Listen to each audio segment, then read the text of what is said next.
사랑하는 성도 여러분, 시청자 여러분, 이 시간은 사랑장 5번째 시간입니다. 종종 사람들은 더 나은 소득을 위해 자신이 살고 있는 고향을 떠나 더 큰 도시나 타국으로 이주하기도 합니다.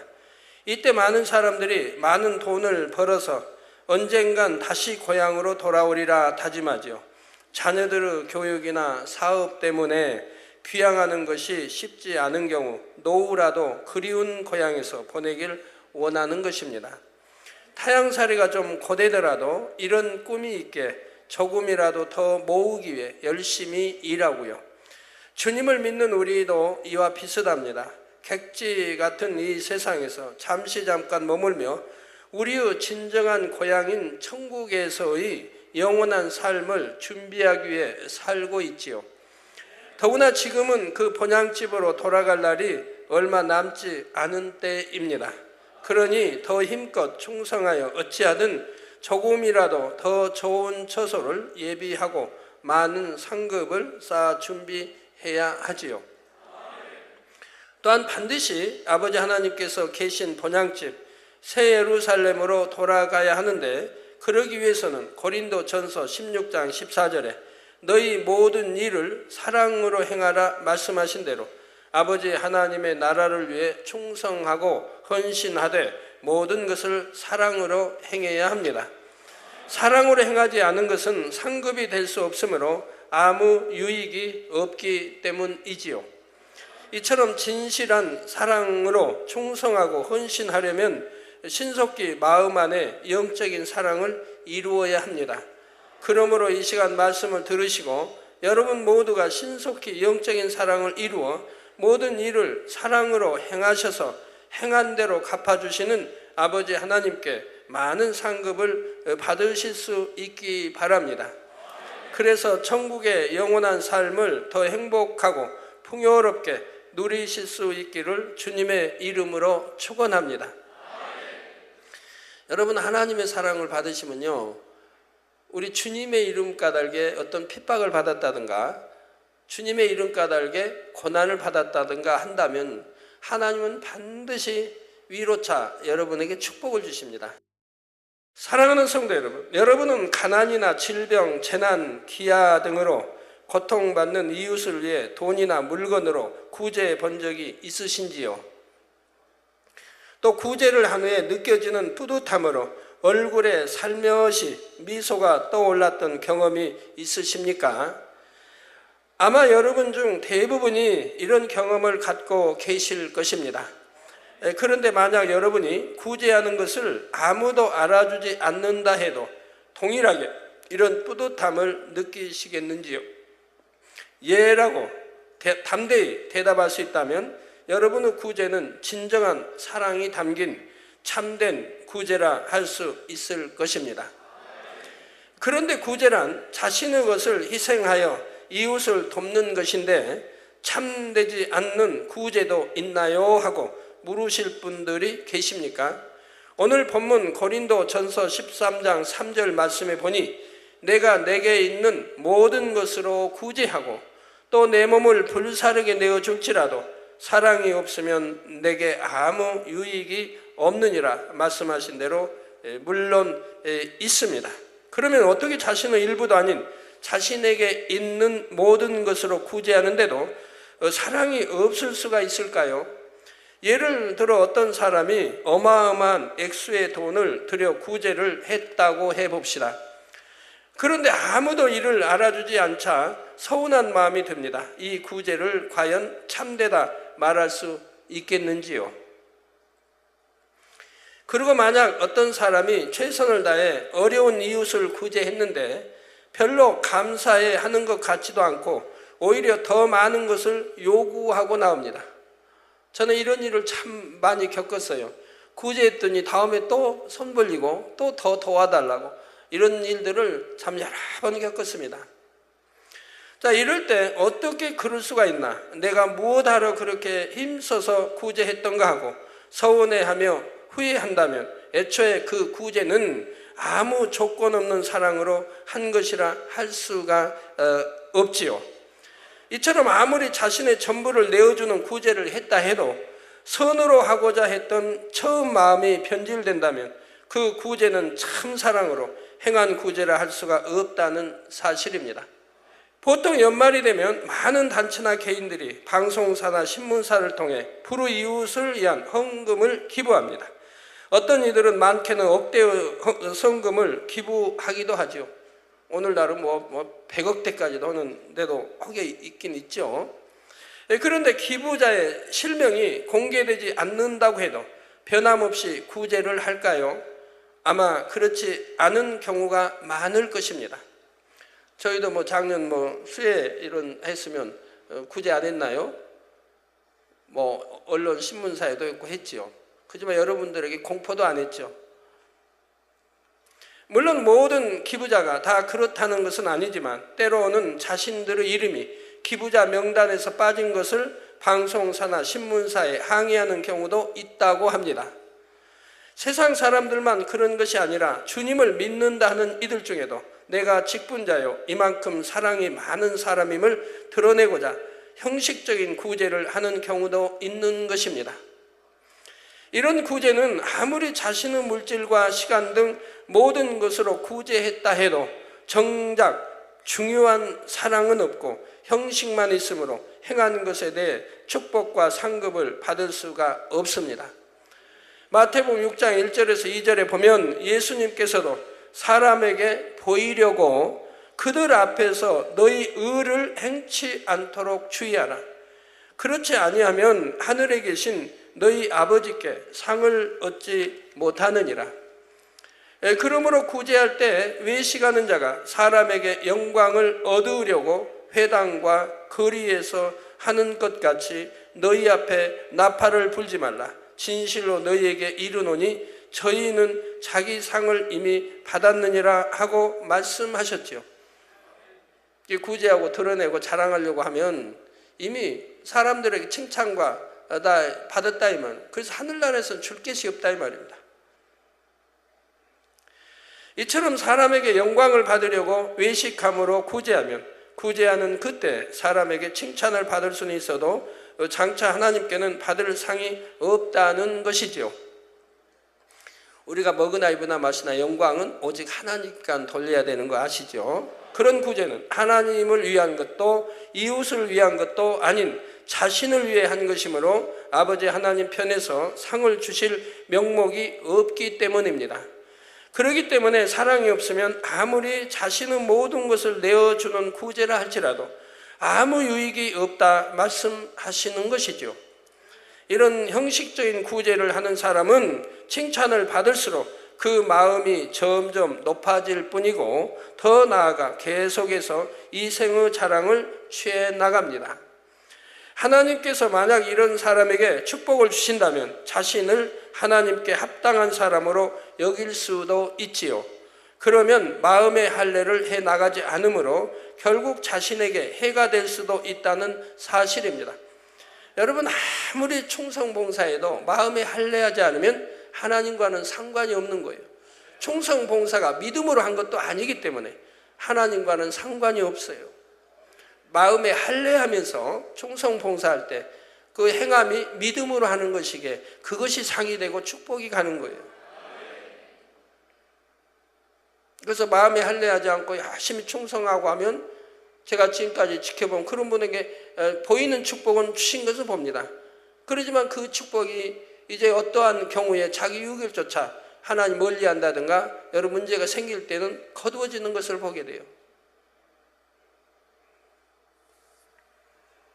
일례로 여러분이 참 전에 우리 봉사대 창설하고 머리 됐던 분이 육적으로 얼마나 충성했습니까? 여러분이 보는 대로 열심히 충성했죠. 그래서 아버지가 축복도 많이 주셨죠.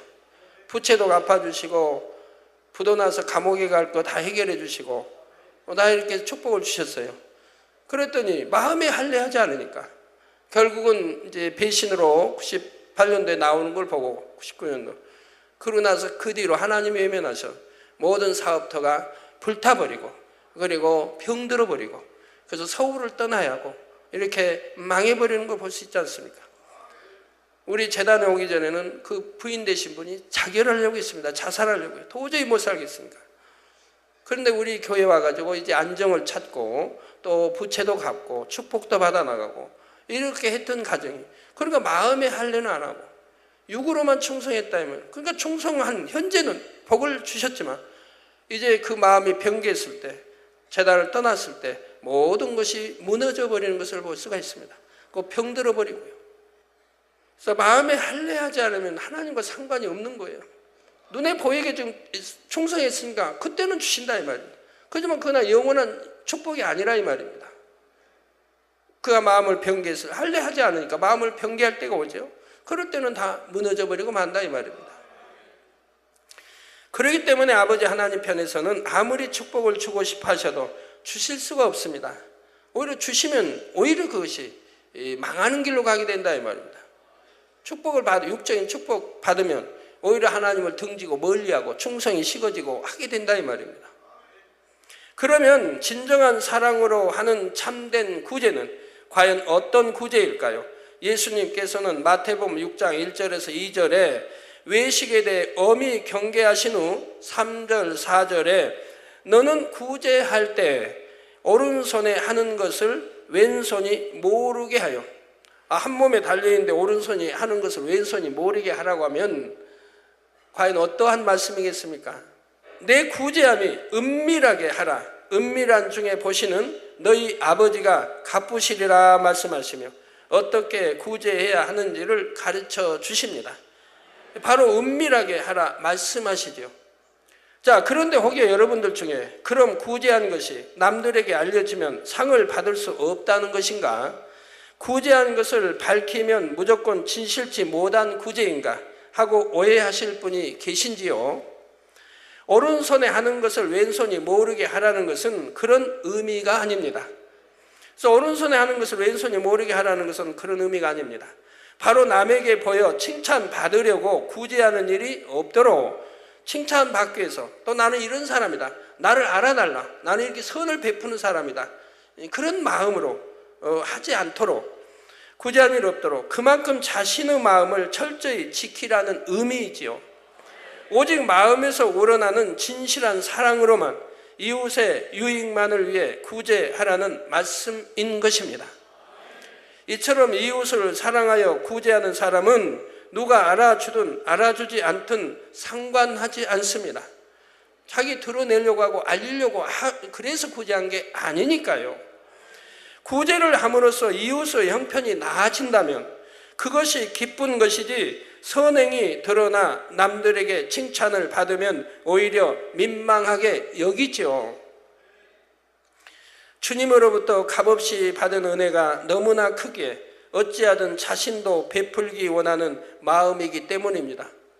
자, 또한 사랑과 선행을 너무나 기뻐하시는 주님께서 얼마나 기뻐하실까 하는 생각에 자신도 기쁜 것이고요.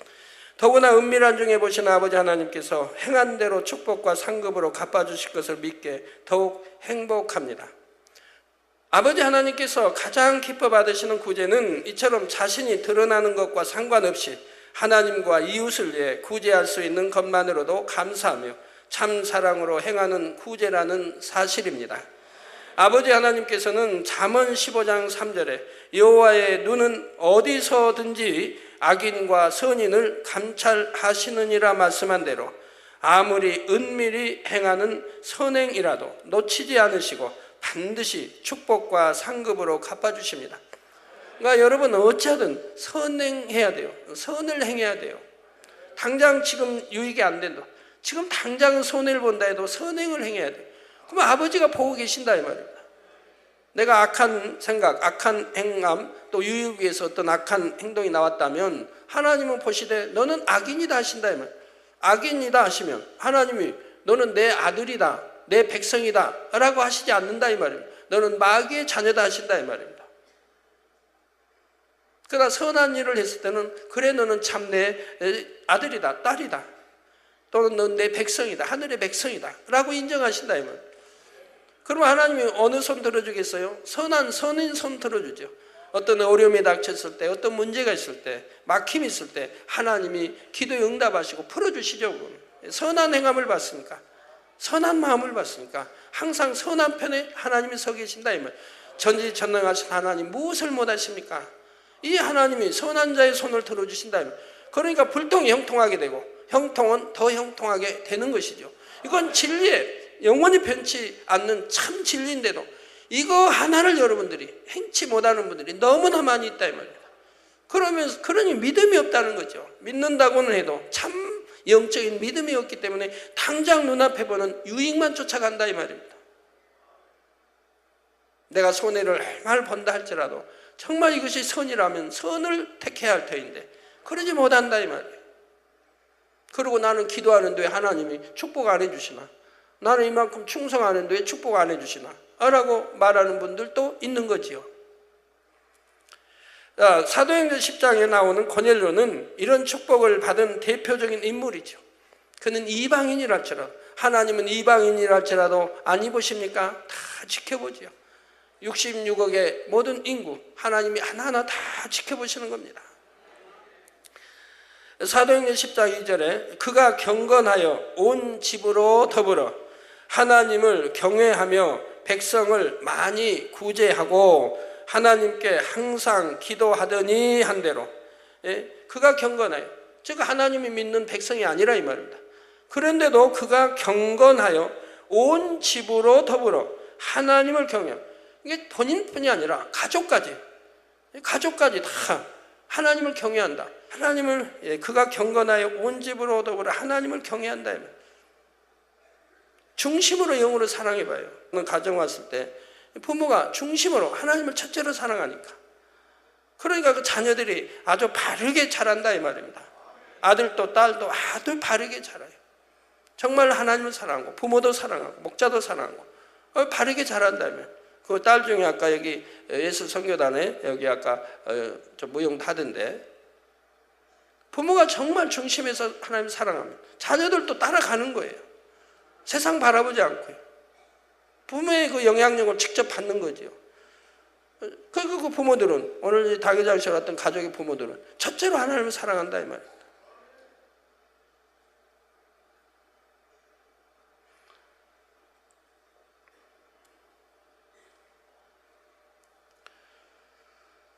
그러니 자녀 교육도 주 안에서 할 것이고 자녀들도 아주 바르게, 그러면서 말씀하지, 한 번도 이 재단 와서 자녀들도 병원에 한 번 가본 일이 없다. 약 한 번 먹은 일이 없다. 그렇게 건강하게 하나님이 키워주신다. 한결같이 다 그런 분들의 고백이 한결같지요. 그래서 하나님을 경외하며 백성을 많이 구제하고, 이게 얼마나 선한 일을 합니까? 하나님께 항상 기도하는, 하나님 믿는 그런 뭐 유대인도 아니고 유대적이도 아니고 이스라엘 백성도 아니고 우리 만민 성도도 아니고 그런데도 항상 그는 선하니까 신을 인정한다 이 말입니다. 창조주 하나님을 인정합니다. 그렇기 때문에 하나님께 항상 기도하더니 고넬료는 하나님을 경외하며 구제에 힘썼습니다. 그는 가이사라에 주둔하고 있던 로마 군대의 백부장으로 이스라엘을 이제 백부장으로 이제 한 지역을 담당하고 있었습니다. 고넬료는 이처럼 로마라는 강대국의 군대 장관으로서 큰 권세와 명예를 가지고 있었음에도, 사실 뭐 백부장이 큰 권세라면 얼마나 크겠습니까? 근데 왜 큰 권세라고 하냐면요, 전에 우리 36년 일제 치하 때 보면 헌병 대장만 돼도, 이게 헌병의 한 뭐 대위만 돼도요, 대위만 돼도 그 권세가 대단했어요. 칼 차고 누가 뭐 반항하면 칼로 그냥 빼서 금방 칠 것처럼 하는 거 보잖아요. 권세가 그렇게 대단해요. 그런데 누가 뭘 할 사람이 있습니까? 설령 배워버렸다 해도 그 배웠다고 뭐 감옥 가고 재판받고 하지 않는다 이 말. 그만 권세. 비지배국이기 때문에 지배국으로서의 그 많은 위치이면 그만 권세가 있는 걸 본다 이 말. 그래서 그런 의미의 권세지, 오늘날은 민주주의 평화시대 그 위치에서는 그런 권세는 없지요. 이해를 잘 해주세요. 그래서 권세와 명예를 가지고 있었음에도 유대인들을 구제할 만큼 선하고 사랑이 많았지요.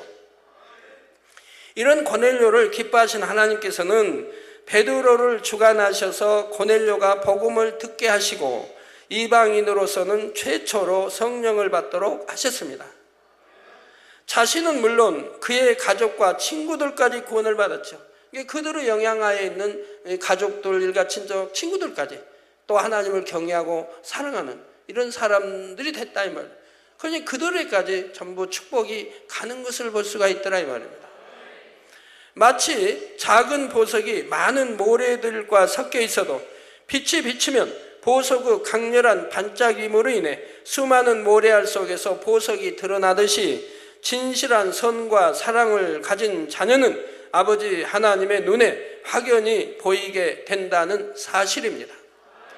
사도행전 9장에는 선행과 구제하는 일이 심히 많았던 다비다라는 여제자가 나오는데, 다비다는 죽었다가 다시 살아나는 놀라운 축복을 받았습니다.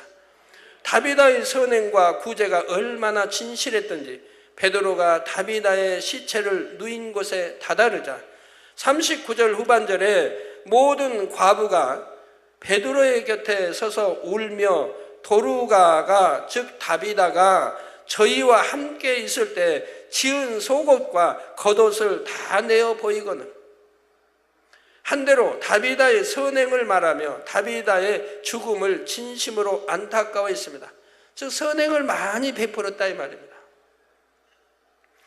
이처럼 선행과 구제를 통해 큰 축복을 받은 고넬료와 다비다의 공통점은 하나님을 뜨겁게 사랑하여 늘 기도하고 이웃을 사랑하여 구제에도 힘썼다는 사실입니다.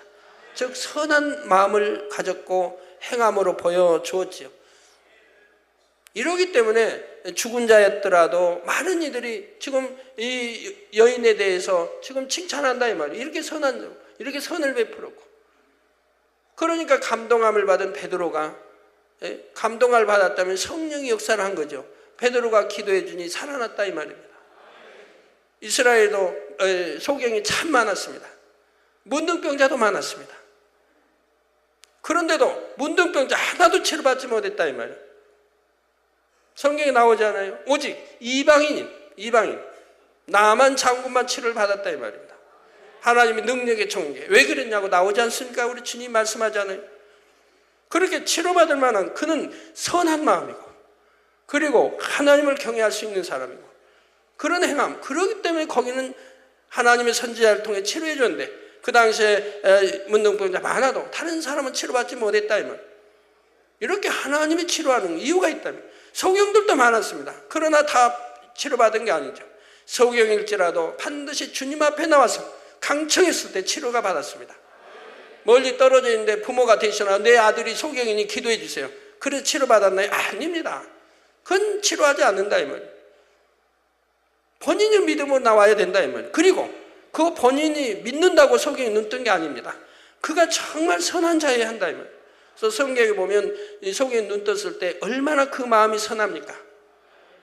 부모는 두려워서 내 아들이 정말 이렇게 누구 예수를 치료받았냐 물어도 부모는 두려워서 대답 못 하잖아요. 자기 아들이 참 소경이 보게 되는 축복을 받았으니까 담대하게 간증해야 되는데 부모는 두려워서 못 하잖아요. 그 아들에게 물어보시라고. 자기 아들에게 직접 물어보라는 거죠. 그 아들이 모르니까 아들은 뭐라고? 오히려 그들을 깨우쳐주는 거죠. 이렇게 날 때부터 태어난 나, 이 소경이 눈을 떴다 하면 누가 했겠느냐? 누가 나를 치료했겠느냐? 그 사람이 누구겠느냐?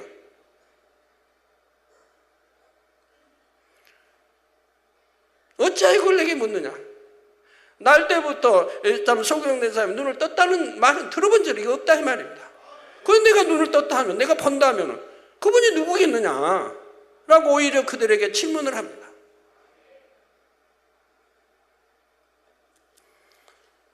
자기도 합니다. 그렇게 참 기도받아 이렇게 눈 뜨고 했다고 자기가 하면은 자기도 위험할까 합니다. 그런데도 담대하게 하지 않습니까? 이런 선,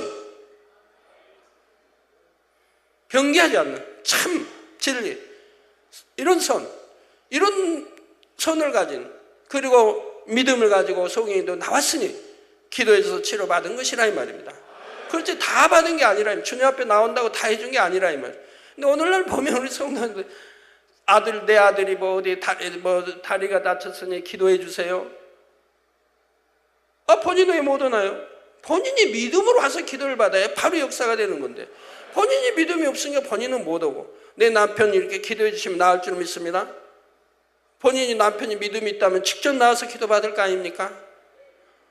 그리고 나을 줄 믿습니다 한다면, 진리하고 반대로 말한다면, 진리는 내 믿음대로 되라, 믿는 자에게 역사하는데, 직접 나오지 못하는 경우가 성경에 나옵니다. 대신 기도받는 경우, 그것은 지금 죽어가고 있다든가, 자기 딸이 지금 당장 죽어가고 있다든가, 아니면 정신 이상, 귀신이 들렸다나, 이런 경우는 나올 수가 없지요, 본인이. 그래서 부모가 대신 사랑과 믿음을 가지고 간구합니다. 아니면 내 하인이 지금 중풍병으로 꼼짝도 못한다면, 지금같이 휠체어가 있어서 싣고 올 수 있는 상황도 아니고, 그럴 때 그 백부장, 그 주인 되는 분이 나와서 믿음으로 강청한다 이 말입니다. 아니면 장로들을 보내서 강청한다 이 말입니다. 그래서 그 주인의 선함과 또 이렇게 그 믿음과 행함을 보고 우리 주님이 역사하신다 이 말입니다. 그런 경우, 그러니까 여러분도 만약 뇌출혈로 쓰러져서 병원에 입원했다, 그러면 본인이 믿음을 내보일 수 없지 않습니까? 그런 경우는 대신 가족이 나와서 기도를 받는 것이죠. 이런 경우들이 아니라면, 또 귀신이 들렸다든가 정신 이상이 이런 경우가 아니라면 본인들이 나와서 믿음으로 기도를 받아야 된다 이 말이에요. 우리 아버지 지금 3기여서 고통이 심해서 기도받으러 못 나오는데 기도 좀 해주세요. 살고자 한다면, 믿음이 있다면, 기도받으면 내가 낫는다는 믿음이 조금이라도 있다면 어찌 고통스럽다고 나오지 않겠습니까? 천리길이라고 해서 오지 못하겠습니까? 낫는다는 믿음이 있다면. 그러면 저기 병원에, 저기 서울대 병원에 거기 가서 수술 받자면 올 거 아닙니까? 그건 돈 들어도 멀어도. 믿음도 없는 분들은, 기도해달라고 찾아온 분들이 참 많이 있어요. 가족들이 스스로 얼마든지 믿음 있으면 나와서 기도받을 수 있는데도 본인들은 믿음이 없는데 대신 이렇게 하고 기도해주면 나을 줄 믿습니다. 아니, 얼마나 안타까운 일이에요. 그래서 늘 다른 데서 설명해도 고쳐지지 않냐고, 지금도 많은 분들이 그렇게 하기 때문에 저는 기도하는 숫자가 날로 날로 불어나는 거예요. 그 기도한 대로 영광을 돌리면 좀 좋습니까마는 믿음 없이 기도받으니 영광을 돌리지 못하지요. 그 믿음은 행함이 따르기 때문에 믿음이 있다면 바로 알게 됩니다. 자, 또한 다비다는 여제자라 불린 것으로 볼 때 복음 전파에도 힘썼을 것을 알 수 있고요. 우리 많은 성도님들도 하나님을 뜨겁게 사랑하시니 어찌하든 하나님 나라의 보탬이 되고자, 그리고 목자가 많은 교회들과 가정들을 구제하는데 힘이 되어 주시고자 열심히 일하여 모은 것을 하나님께 드리고 또 드리는 것을 봅니다. 그것을 모아서 얼마든지 좋은 집, 좋은 옷, 좋은 음식을 누릴 수 있는데도 하나님을 사랑하고 목자를 사랑하며 내 형제 자매를 사랑하니 그 모든 것을 다 포기하고도 너무나 기뻐하시지요. 아버지 하나님께서는 이처럼 진액을 다하시는 여러분의 마음을 받으시고 이 땅에서 영육간의 좋은 것들로 풍성히 채워주실 뿐 아니라 천국에서 아름다운 처소를 예비해 주시되 당연히 최상의 것들로 예비해 주시는 것입니다. 그러므로 우리 성도님들은 사람에게 칭찬받기 위한 구제가 아니라 그 사랑의 향이 오직 하나님 앞에 상달되는 구제에 힘쓰심으로 영육간의 풍성한 축복을 누리시기 바랍니다. 성도 여러분, 이런 진실한 사랑의 구제를 하기 위해서는 결국 마음의 선과 사랑을 이루어야 합니다. 마음의 선과 사랑이 임하면 그만큼 더 진실하고 참된 사랑의 구제를 할 수가 있지요. 뿐만 아니라 마음의 선과 사랑이 임한 만큼 성령의 음성도 더 밝히 들을 수 있게 더 온전한 구제를 할 수 있게 된다는 사실입니다. 성령의 주관, 인도를 받는 것이 중요한 이유는 주 안에서의 구제는 세상의 구제와는 다르기 때문에 하나님의 뜻대로 순종할 때 온전한 구제를 할 수 있기 때문이지요. 주 안에서의 구제는 사람이 기본적인 생활을 하는데 필요한 양식과 의복, 집, 물질 등을 공급해 주는 것만이 아니라 영혼의 양식을 공급해 주어서 영혼을 살리는 구제가 되어야 하는 것입니다. 의미 없는 구제가 아니라 영혼도 살리며 곁들여 구제하는 것이, 이것이 참 구제가 될 수 있는 거죠. 영혼 뭐 살리지도 못하고 어차피 그냥 세상 하다가 지옥 거기 구제했다고 해서 의미가 있겠습니까? 아니면 세상 어쩌가고 맨 뭐 노림이 나고 허랑방탕한 거기에 구제해주면 되겠습니까? 오히려 그건 잘못되게 하는 것이지요. 구제도 선한 구제라 해도 해야 할 구제가 있고 하지 말아야 할 구제가 있는 것이죠. 오늘날 주님을 믿는 사람들이나 믿지 않는 사람들이나 교회의 주된 역할은 가난하고 병들고 소외된 약자를 돕는 일이라고 말하는 사람들이 많습니다. 물론 이 말이 틀린 말은 아니지요. 그러나 교회의 첫째 되는 사명은 복음을 전파하여 영혼들을 구원하고 영혼들이 영적인 평안을 얻게 하는 것입니다. 구제의 궁극적인 목적도 결국은 여기에 있는 것이고요. 육적인 생명만을 위한 구제는 이 땅의 삶에 잠시 위로를 줄 수는 있지만 결과적으로 볼 때는 영혼을 구원할 수가 없기 때문에 사랑 없는 구제처럼 아무 유익이 없다는 사실입니다. 그래서 성경에도 보면 구제하되 될 수 있으면 믿는 가정들에게 구제하기를 당부하고 있죠. 신약에도. 그러므로 구제를 할 때는 성령의 주관을 받아 적절한 상대에게 알맞는 구제를 하는 것이 중요합니다. 여러분 이웃에 보면요, 또 선한 사람들이 있거든. 하나님을 안 믿는데도 선하다면 저 사람은 내가 열심히 어려우니까 구제해주고 도와주면 정말 마음의 문을 열고 전도받아서 구원받겠구나 한다면 여러분 그런 데는 열심히 또 구제하려고 하겠죠. 그 영혼을 구원하기 위해서, 구제도 겸해서 영혼을 구원하기 위해서. 그러나 아주 강팍하고 마음을 닫고 사는, 전도에도 뭐 그런 게 어디 있느냐라고 하고 거기에 어렵게 산다. 그럼 여러분 구제해주고 싶은 마음이 안 생기겠죠. 구제해줘봐야 소용이 없으니까. 근데 구제하지 말라는 건 할 수 있으면 하되, 그러나 구제해도 소용이 없는 그런 사람도 있는 것을 봐요. 그러나 구제니 너무 감사해서 눈물 흘리고 마음의 문을 열고 천도도 받아들이는 이런 사람들이라 하면 얼마든지 구제할 수 있지 않겠습니까? 적절하지 않는 구제는 구제받는 사람으로 하여금 오히려 주님을 더 멀리하게 만들기도 하고 자칫하면 사망의 길로 가게 할 수도 있기 때문입니다. 예를 들어 간혹 어떤 사람들은 신앙생활은 안중에도 없고 구제받는 것만을 위해 교회에 오는 등 교회의 선한 의도를 악용하려는 목적으로 교회에 오는 경우도 있죠. 자, 이런 경우에 구제를 한다 해도 상대방이 오히려 하나님을 서운케 만들도록 돕게 됩니다. 그렇기 때문에 이런 사람들을 무조건 구제해 준다면 교회만 어려움을 당할 뿐 아무런 유익도 되지 않지요. 믿음이나 선한 마음이 조금이라도 있다면 구제를 받을 때 하나님께 감사하고 교회에 감사하여 그래도 신앙생활을 잘해서 구원받기 위해 교회에 나올 것입니다. 자, 그러면 점점 믿음이 성장하게 되고 때가 이르면 필요한 것들을 스스로가 하나님께 구하여 응답받아 나가는 신앙이 되지요. 자신의 믿음으로 11조는 물론 감사 등 각종 헌물도 드리게 되는 것입니다. 그렇다고 해서 믿음이 없는 사람이라 하여 무조건 구제의 대상에서 제외해버리면 안 되지요. 세상 사람에게도 구제해서 주님의 사랑을 전해야 하고 믿음이 연약한 초신자의 경우 믿음이 자랄 때까지 힘이 되어주는 것이 중요합니다. 그러면 여러분 전도해 놓고 그 다음에 나 몰라라 하면 안 되죠. 전도했는데 그 영혼이 하나님을 떠났다 해봐요. 그러면 천국 가서 뭘 받지요? 나 이거 전도 몇 명 했는데가 아니라 네 전도한 영혼 네가 갈무리도 하지 않고 나 지옥 가 있다 하면 뭐라고 할 거예요? 내가 전도도 하고 그가 밥 먹을 때까지 아니면 죽 먹을 때까지 스스로 신앙생활 할 수 있을 때까지 돌봐줘야 한다 이 말입니다.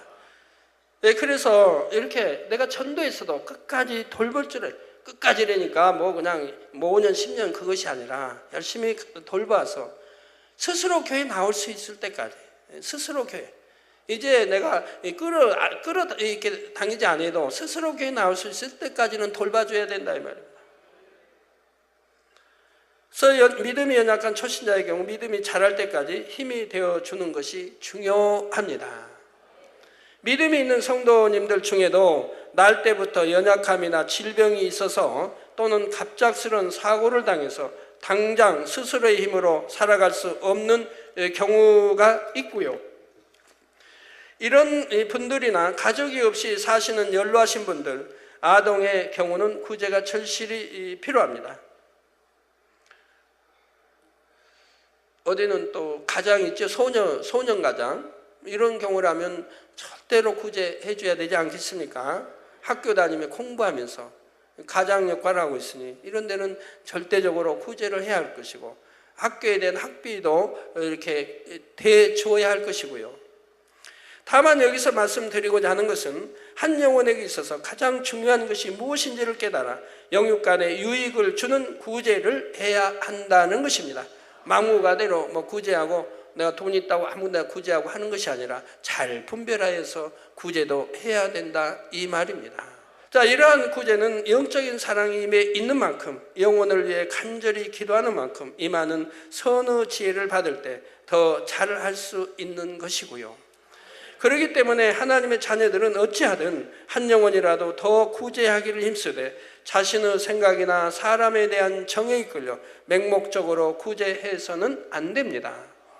자신이 가지고 있는 재물이라 할지라도 모든 소유는 하나님께서 주신 것임을 인정하여 주인이신 하나님의 뜻대로 성령의 주관을 받아 영적인 구제를 하려는 마음이 되어야 하지요.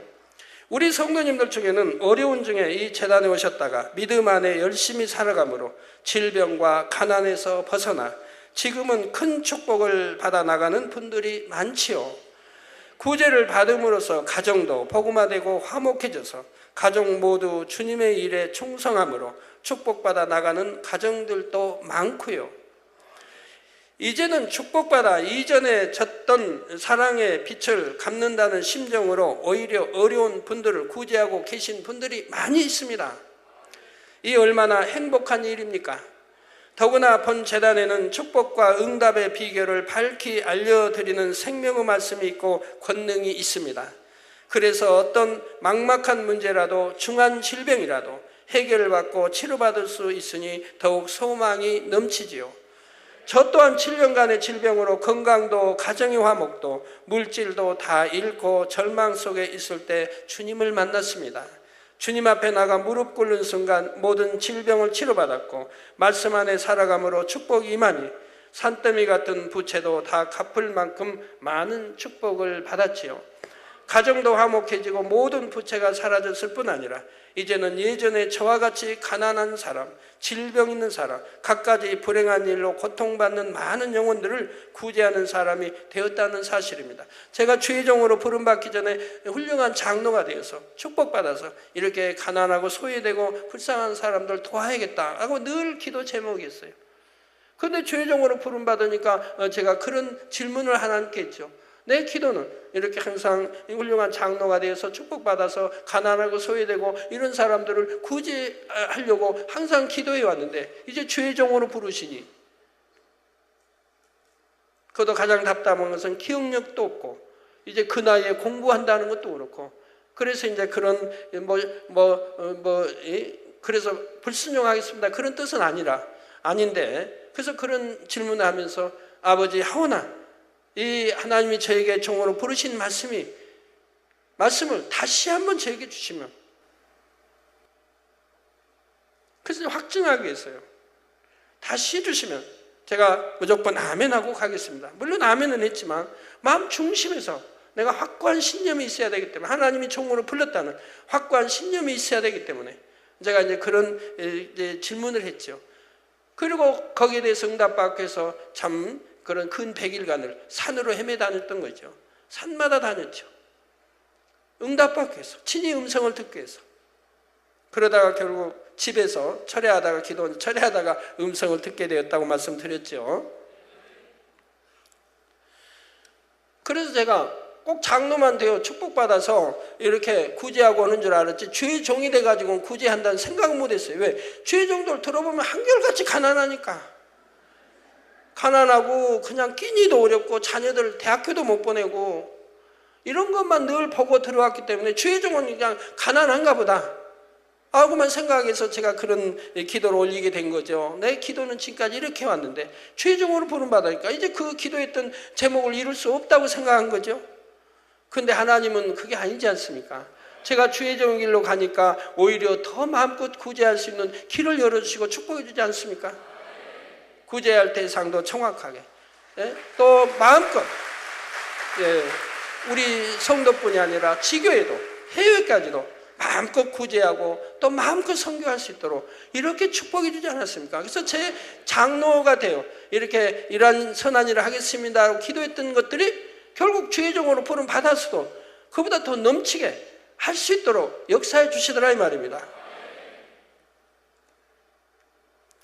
그러므로 여러분 모두도 성령의 밝은 인도를 받아 영적인 구제를 하심으로 많은 영혼을 구원하여 이 땅에서나 천국에서나 큰 축복과 상급을 받으시기를 주님의 이름으로 축원합니다.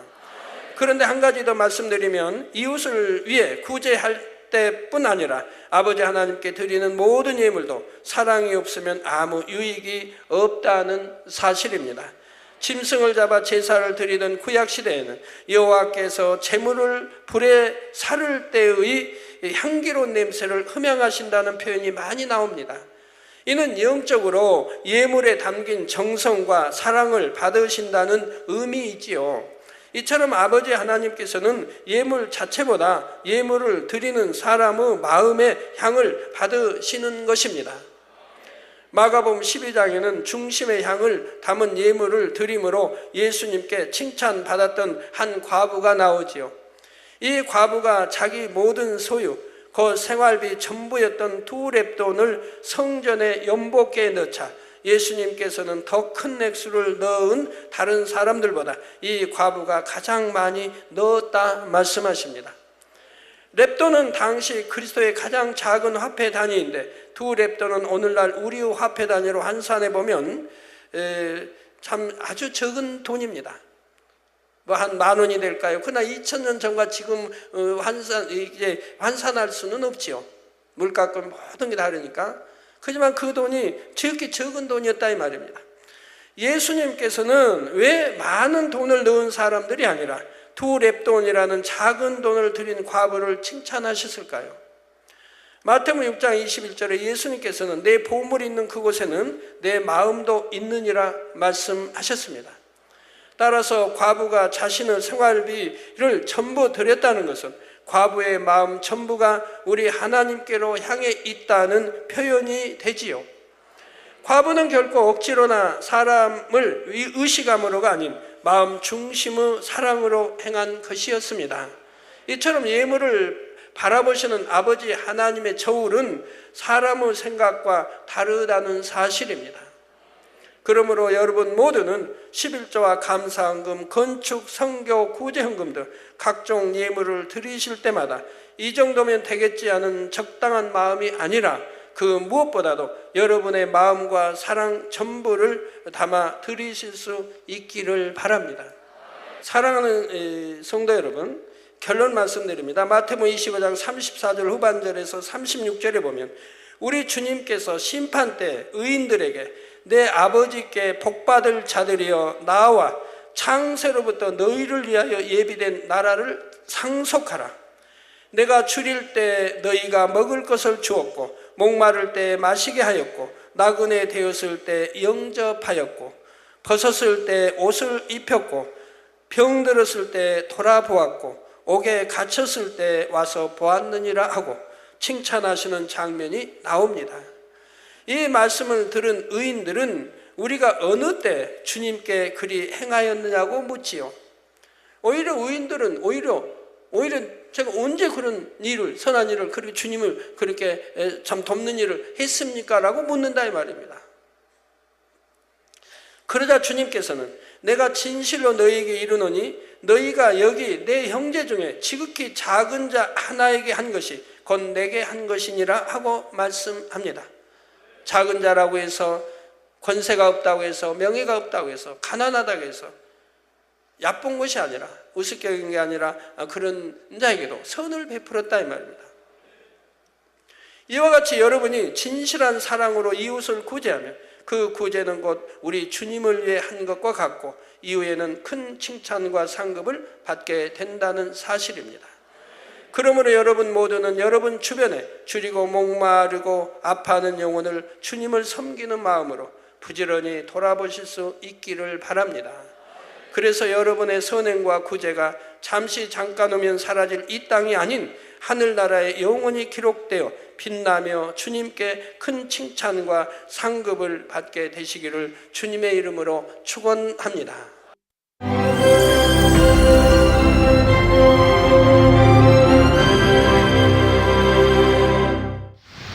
할렐루야. 전능하신 사랑의 아버지 하나님, 이 시간 기도받는 모든 성도님들 위해 안수하여 주옵소서.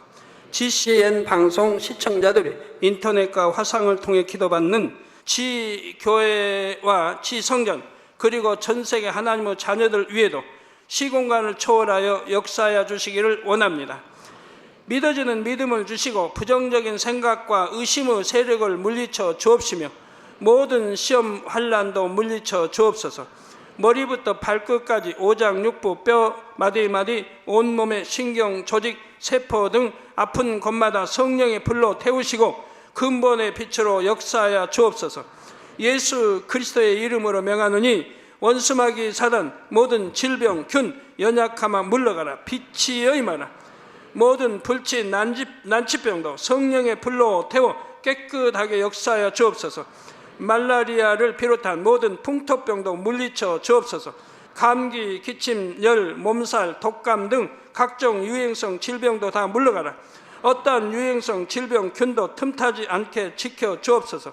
위암, 폐암, 간암, 유방암, 자궁암, 대장암, 피부암 등 각종 암과 에이즈, 백혈병, 뇌졸중, 고혈압, 저혈압, 심장병, 폐병, 위장병, 당뇨, 부인병, 피부병, 갑상선 질환과 모든 염증도 깨끗게 하여 주옵소서.